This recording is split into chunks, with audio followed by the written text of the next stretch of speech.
अगर मैं periodic table का एक एलिमेंट होता तो मैं चाहता कि मैं कार्बन बनूं, क्योंकि जितना मैं साइंस पढ़ता गया, पहले स्कूल में, फिर इंजीनियरिंग में, फिर जॉब में, मुझे कार्बन से उतना ही प्यार होता गया। और हो भी क्यों ना, हवा से लेके जमीन तक जहां भी कुछ भी अगर हो रहा है तो वहां कार्बन मौजूद है। किसी लाइफ का जन्म लेना या फिर डेथ के बाद उसका डिके होना, किसी इंजन के अंदर फ्यूल का जलना या फिर ब्रेड के ऊपर बटर को स्प्रेड करना, सब कुछ पॉसिबल है कार्बन के कारण। कार्बन जहां है पार्टी वहीं पे होगी, क्योंकि ये सबको साथ लेके चलता है। सच पूछो तो अगर लाइफ अर्थ पर पॉसिबल हुई तो उसका रीजन ये था कि कार्बन इस धरती पर आया। एक बार के लिए बिना पानी के, बिना ऑक्सीजन के भी लाइफ पनप सकती है और पनपी भी है, मगर उस लाइफ में भी कार्बन मौजूद था, क्योंकि कार्बन की एक एबिलिटी उसको पीरियोडिक टेबल का हीरो बना देती है, बड़े मॉलिक्यूल्स बनाने की क्षमता। कार्बन सबका दोस्त है और सबको अपने साथ मिलाकर चलता है। वो कॉलेज का वो कूल डूड है जिसके साथ सब दोस्ती करना चाहते हैं, मगर फर्क सिर्फ इतना है कि ये कूल डूड रूड बिल्कुल भी नहीं है और सबसे इजीली दोस्ती कर भी लेता है। तो आज हम इसी महान हस्ती कार्बन की बायोग्राफी लिखेंगे, जानेंगे कि कैसे ये बना,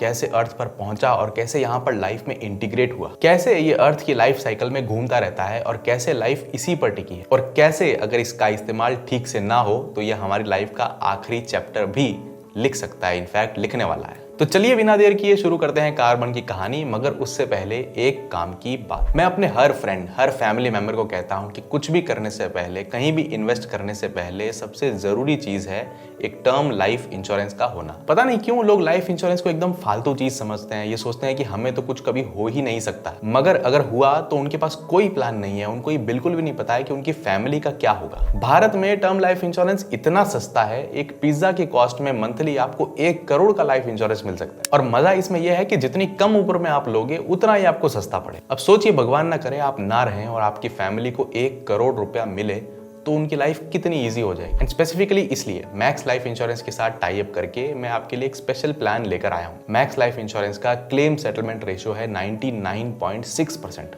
इंडस्ट्री में सबसे ज्यादा। access.tccweb.in पर जाकर एक बार प्लान्स जरूर चेकआउट कीजिए। मैं तो बोलता हूं ले लीजिए, आप हमेशा मुझे याद रखेंगे। अगर आपके पास ऑलरेडी एक लाइफ इंश्योरेंस प्लान है तो 1 करोड़ का और ले लीजिए, इसमें कोई सोचने वाली बात, कोई एनालिसिस नहीं है। तो पिन कमेंट में इसका लिंक भी मैंने दे दिया है। चलिए अब वीडियो को शुरू करते हैं।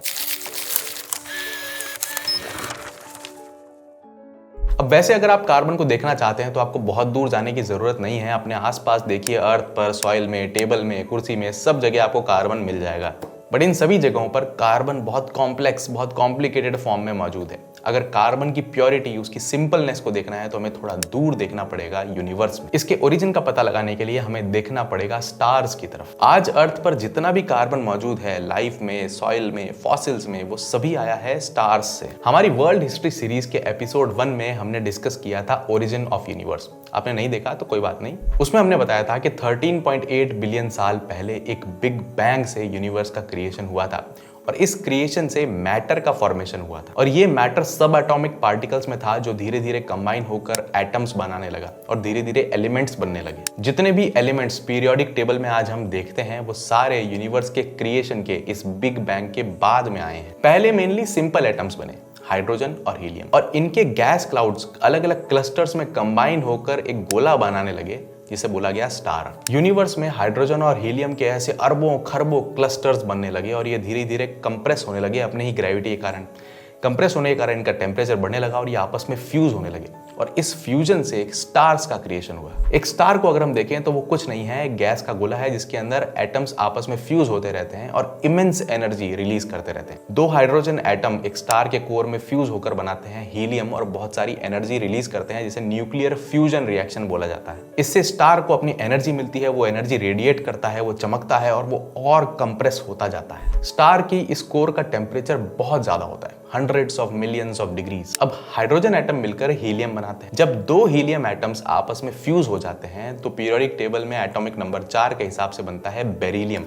ये बेरिलियम इतना अनस्टेबल होता है कि ये बनते ही वापस टूट जाता है। मगर उस फ्रैक्शन ऑफ सेकेंड में, उस छोटे से पल में जब बेरिलियम बना हुआ है, उसी समय अगर एक और हीलियम एटम आकर उससे टकरा जाए और फ्यूज हो जाए तो बन जाता है carbon. Super stable, life changing. 6 protons, 6 neutrons और 6 electrons equal to 3 helium atom. How strange कि कार्बन जो लाइफ के लिए इतना वाइटल एलिमेंट है, उसका क्रिएशन एक कोइंसिडेंस है, मगर ये कोइंसिडेंस इतना कॉमन है कि कार्बन बहुत ज्यादा क्वांटिटी में स्टार्स के क्रिएशन के समय बना और आज भी स्टार्स के कोर में कंटिन्यूअसली बन रहा है। अब जब ये बड़े बड़े स्टार्स अपनी लाइफ पूरी करते हैं, जब इनके अंदर के एलिमेंट्स फ्यूज होकर खत्म हो जाते हैं, तब इनकी डेथ होना स्टार्ट होती है। तब इनके अंदर उतनी एनर्जी नहीं बचती कि अपने आप को सस्टेन कर सकें।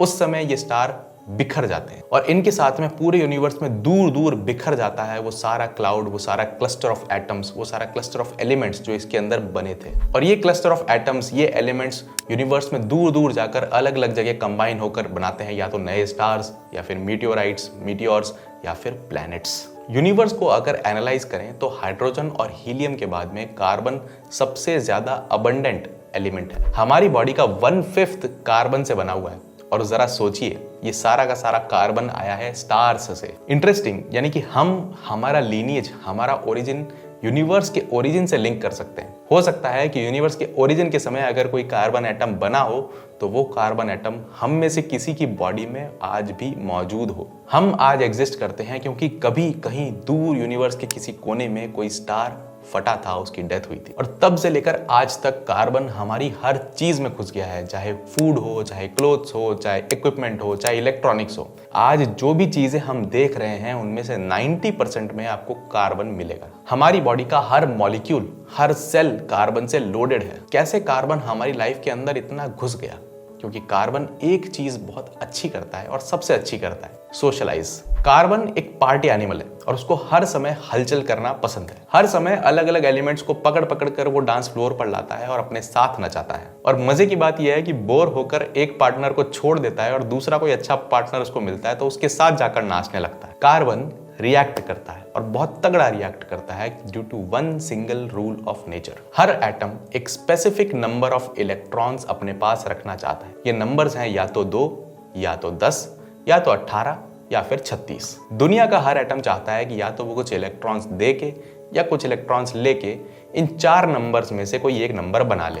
फॉर एग्जाम्पल, ऑक्सीजन के पास में 8 इलेक्ट्रॉन्स हैं तो वो 2 इलेक्ट्रॉन हमेशा लेने के फिराक में रहता है ताकि उसका नंबर 10 बन जाए। सोडियम के पास में 11 इलेक्ट्रॉन्स हैं तो वो 1 इलेक्ट्रॉन हमेशा निकाल कर फेंक ही देता है और अपने पास 10 ही रखता है। अब जितने इलेक्ट्रॉन्स आप दोगे या लोगे उतने आप रिश्ते बना लोगे लोगों से, उतने आप बॉन्ड्स बना लोगे। अब यहीं पर आता है कैच। हमारे कार्बन के पास एग्जैक्टली 6 इलेक्ट्रॉन्स हैं, यानी कि अगर उसको 2 इलेक्ट्रॉन का कॉन्फ़िगरेशन बनाना है तो 4 इलेक्ट्रॉन्स देने पड़ेंगे और अगर 10 का कॉन्फ़िगरेशन बनाना है तो 4 ही इलेक्ट्रॉन लेने पड़ेंगे। कार्बन कुछ भी कर ले उसको 4 बॉन्ड्स बनाने पड़ेंगे और इसी कारण कार्बन सारी तरकीबें लगाता है, सारी ट्रिक्स लगाता है, अलग अलग लोगों से जा जाकर अलग अलग तरह की बॉन्डिंग करता है ताकि किसी तरह वो 10 इलेक्ट्रॉन्स बना सके। कार्बन अलग अलग चीजों से रिएक्ट करके अलग अलग तरह के कंपाउंड्स बना लेता है जो एंटायरली डिफरेंट है एक दूसरे से। कार्बन अपने आप से ही रिएक्ट करके अपने आप में ही बॉन्ड बनाकर बना लेता है डायमंड जो कि क्रिस्टलाइन है, हार्ड है। और कार्बन अपने आप से ही रिएक्ट करके बना लेता है ग्रेफाइट जो कि एक ल्यूब्रिकेंट है। कार्बन पीरियोडिक टेबल के हर एलिमेंट के साथ रिएक्ट करता है। उसको हाइड्रोजन पसंद है, उसको ऑक्सीजन पसंद है, उसको नाइट्रोजन पसंद है। फास्फोरस सल्फर के साथ ये बॉन्ड करेगा। ये बॉन्ड करेगा आयरन, कोबाल्ट, जिंक, कॉपर के साथ में, जर्कोनियम के साथ में। जर्कोनियम के साथ कौन ही बॉन्ड बनाता है? कार्बन की इस बहुत ज्यादा बॉन्ड्स बनाने की एबिलिटी के कारण ही वो बहुत लंबे मॉलिक्यूल्स, बहुत बड़े मॉलिक्यूल्स बना लेता है, जैसे कि sugar, starch, amino acid, proteins और डीएनए। अगर आप एक सिंगल ह्यूमन सेल में पाए जाने वाले डीएनए के हर स्ट्रैंड को खोलो, उसको सुलझाओ और एक लाइन में लंबा करो तो वो 2 मीटर लंबा होगा। बिल्कुल एक 2 मीटर लंबा मॉलिक्यूल जो इतना कॉइल्ड अप है एक सेल के एक न्यूक्लियस में कि वो हमारी नेकेड आई को इनविजिबल है। इतना लंबा मॉलिक्यूल बन सकता है सिर्फ कार्बन के कारण। कार्बन ने लाइफ स्टार्ट की कॉम्प्लेक्स कंपाउंड्स बनाकर और धीरे धीरे उनको और कॉम्प्लेक्स बनाता गया और लाइफ को डेवलप करता गया। कैसे किया? हमने वर्ल्ड हिस्ट्री सीरीज के एपिसोड 2 में देखा था। कभी कभी मैं अपने गार्डन में खड़ा हो जाता हूँ और देखता हूँ उन चीजों की तरफ जो कार्बन से बनी है, and that is almost everything in nature. मगर तब मैं सोचता हूं कि कार्बन प्लांट्स में, एनिमल्स में, हमारे शरीर में घुसा कैसे? उसके एक बहुत प्यारे दोस्त के कारण जिसका नाम है ऑक्सीजन। कार्बन जब ऑक्सीजन के साथ बॉन्ड बना लेता है तो उससे बनती है कार्बन डाइऑक्साइड और यहीं से शुरुआत होती है कार्बन के हमारी लाइफ में घुसने की। ये कार्बन डाइऑक्साइड मस्त हवा में गुलाटियां मारती रहती हैं। अब हमारे प्लांट्स की और ट्रीज की एक सुपर एबिलिटी है हवा से कार्बन डाइऑक्साइड को खींच लेने की। प्लांट्स की इन पत्तियों के अंदर होते हैं छोटे छोटे पोर्स जिसमें ये कार्बन डाइऑक्साइड को ट्रैप करते हैं। ये ट्रैप्ड कार्बन डाइऑक्साइड क्लोरोफिल को यूज करके, सनलाइट को यूज करके, वाटर को यूज करके बना लेती है कॉम्प्लेक्स शुगर कंपाउंड्स और रिलीज करती है हवा में ऑक्सीजन। इस प्रोसेस को बोला जाता है फोटोसिंथेसिस और इससे भोली भाली कार्बन डाइऑक्साइड जो हवा में घूम रही थी वो 6 कार्बन एटम्स के बड़े मॉलिक्यूल्स में ट्रैप होकर रह जाती है, जिसे बोला जाता है शुगर्स या फिर कार्बोहाइड्रेट्स। और ये सिंपल से दिखने वाले 6 कार्बन एटम के मॉलिक्यूल्स बेसिस हैं हमारे लंच बॉक्स का। कार्बन एटम्स प्लांट्स में ट्रैप होकर उनका हिस्सा बन जाते हैं, उनकी रूट से लेकर, उनकी स्टेम से लेकर, उनकी पत्तियों तक में चले जाते हैं और साथ में चले जाते हैं ऐसी जगह पर जहां पर ये फूड स्टोर करते हैं, जैसे कि फ्रूट्स, जैसे कि अपनी स्टेम्स में, जैसे कि अपनी रूट्स में। प्लांट्स कार्बन को जिस फॉर्म में, फूड के फॉर्म में स्टोर करते हैं उसको कंज्यूम करते हैं एनिमल्स और हमारी बॉडी का सारा कार्बन यहीं से आता है। अब कुछ लोग होशियारी मारकर कमेंट्स में ये लिखेंगे कि हम तो भाई नॉनवेज खाते हैं, तो उनको बता दूं कि जो नॉनवेज, जो एनिमल आप खा रहे हैं उस एनिमल ने भी कभी प्लांट खाया था और उसके अंदर जो कार्बन आया है वो प्लांट से आया है और वो प्लांट वाला कार्बन CO2 से आया है। कुल मिलाकर हमारी बॉडी में जो भी कार्बन है वो कहीं ना कहीं CO2 से लिंकअप करता है और हो सकता है आपके अंदर वाला कार्बन कभी किसी फैक्ट्री ने CO2 के फॉर्म में एमिट किया हो, किसी कार ने, किसी ऑटोमोबाइल ने पॉल्यूशन के फॉर्म में निकाला हो। So nature is wonderful. अब हम ह्यूमंस सोचते हैं कि हम धीरे धीरे ग्रो करते करते एवोल्यूशन के पीक पर पहुंच चुके हैं, मगर हम पीक पर बिल्कुल भी नहीं है। हमें अपने आप को सर्वाइव रखने के लिए किसी ना किसी को मारना पड़ता है, उनको खाने के लिए, चाहे वो प्लांट्स हो चाहे एनिमल्स हो। एवोल्यूशन का पीक तो ये प्लांट्स हैं, ये ट्रीज हैं जो एक जगह खड़े हैं और खड़े खड़े अपना खाना खुद बना रहे हैं, किसी पे भी डिपेंड हुए बिना। अब चलिए कार्बन साइकिल में आगे बढ़ते हैं। प्लांट्स से हमें कार्बन मिला। अब जो कार्बन हम खाते हैं या तो वो CO2 के फॉर्म में हमारे शरीर से बाहर निकल जाता है या फिर हमारे शरीर के कॉम्प्लेक्स मॉलिक्यूल्स बनकर वहीं पे स्टोर हो जाता है। जब किसी इंसान की डेथ होती है तो या तो उसे जलाया जाता है जिससे ये कार्बन फिर से CO2 बनकर हवा में निकल जाता है, या फिर उसे दफनाया जाता है जिससे वो सॉइल के अंदर डिके होता है, उससे बैक्टीरिया, वर्म्स, फंगस वगैरह डिके करते रहते हैं और CO2 को एटमॉस्फेयर में रिलीज करते रहते हैं। कुछ पार्ट सॉइल में मिक्स होकर बन जाता है ह्यूमस, जिसे प्लांट्स एब्जॉर्ब करते हैं, प्लांट्स के लिए फर्टाइल हो जाता है वो। प्लांट्स में फिर से ये कार्बन पहुंच जाता है, या फिर जमीन में जो बायोमास दब गया है वो मिलियंस ऑफ ईयर्स के बाद में बन जाता है फॉसिल फ्यूल, जिसे इंसान फिर से खोद खोद कर निकालता है और फिर से जलाकर उसे CO2 में कन्वर्ट करके भेज देता है एटमॉस्फेयर में, जहां से ये जाता है ट्रीज में, जहां से ये जाता है ट्रीज के अंदर फूड बनकर और फिर से हमारी बॉडी के अंदर। तो सिंपल वे में हमने समझ ली कार्बन की साइकिल। कार्बन वही है इस धरती पर सालों से, इसको कितनी बार भी साइकिल में घुमाओ इसका कुछ नहीं घिसता। इसको ना तो आप डिस्ट्रॉय कर रहे हैं ना आप क्रिएट कर रहे हैं। ये बस एक जरिया है, एक मीडियम है जिससे सन से निकलने वाली अल्टीमेट एनर्जी कैप्चर होकर आप तक आ रही है। आपके हाथ पैर इसी एनर्जी से चल रहे हैं और आपके दिन रात इसी एनर्जी से कट रहे हैं। तो सो फार मजा आया। अब बात करते हैं कार्बन के एक और इंटरेस्टिंग फॉर्म की, जिसे बोला जाता है फॉसिल्स। अर्थ पर लाइफ ने पहली बार क्रॉल करना, सरकना सीखा था लगभग 40 करोड़ साल पहले, और कुछ ही लाख साल में पूरी धरती पर फैल गए बड़े बड़े फॉरेस्ट। आज अगर कोई पेड़ जंगल में गिर जाता है तो वो डिके होना स्टार्ट हो जाता है, उसे फंगस, बैक्टीरिया खा जाते हैं और सॉइल में मिला देते हैं। मगर पहले ऐसा नहीं हुआ करता था, पहले ये सब नहीं थे, तो इस कारण जो भी पेड़ धरती पर गिरा वो गिरा का गिरा रह गया। तो ऐसे पूरी धरती पर कई सारे जगहों पर फॉरेस्ट में, क्लस्टर्स में कई सारे बड़े बड़े पेड़ एक के ऊपर एक गिरते, उसमें कई सारे एनिमल्स भी मरते और धीरे धीरे देखते देखते 200-300 फीट का एक बड़ा पिरामिड पाइलअप होता जाता है, एक के ऊपर एक। धीरे धीरे ये सॉइल के अंदर दबता जाता।